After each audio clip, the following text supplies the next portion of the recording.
আসসালামু আলাইকুম। আমি ডাক্তার চৌধুরী সাজ্জাদ হায়দার, শহীদ সোহরাওয়ার্দী মেডিকেল কলেজের সার্জারি বিভাগে কর্মরত আছি। আজকে খুবই সিম্পল আরেকটি বিষয় নিয়ে আপনাদের সাথে আজকে আলোচনা করতে চলেছি। সবাই বলে যে পাইলসের আধুনিক চিকিৎসা হয়েছে যাতে আমরা লেজার দিয়ে চিকিৎসা করে শেষ করে দিতে পারি। আসলেই কি লেজার একমাত্র সমাধান, নাকি পাইলসের আরও আধুনিক কোনো চিকিৎসা আছে?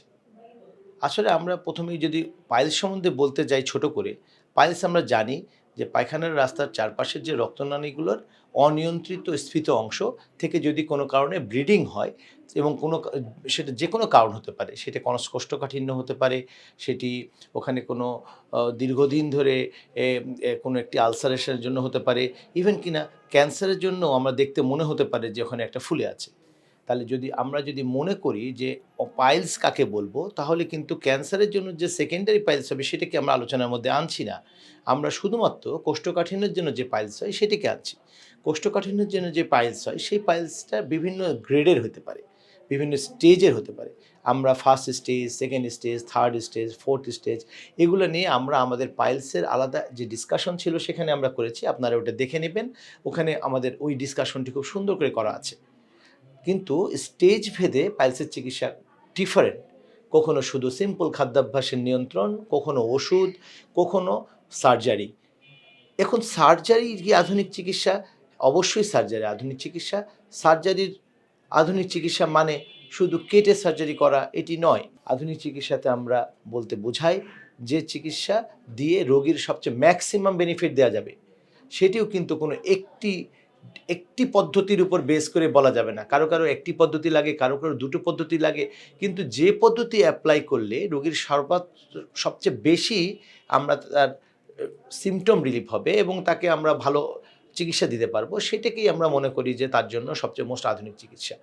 এইভাবে যে চিন্তা করি তাহলে আমাদের অপারেশন অনেক রকম আছে। কেটে করা, তারপরে হচ্ছে আমরা একটা ডায়াথার্মি ইউজ করি, ডায়াথার্মি দিয়ে করা। কখনো, কখনো আমরা স্কালপেল ব্যবহার করি নতুন, নতুন যেগুলা দিয়ে রক্তনালীটাকে স্ফীত অংশটাকে পুড়িয়ে দেওয়া হয়, হারমোনিক দিয়ে করা।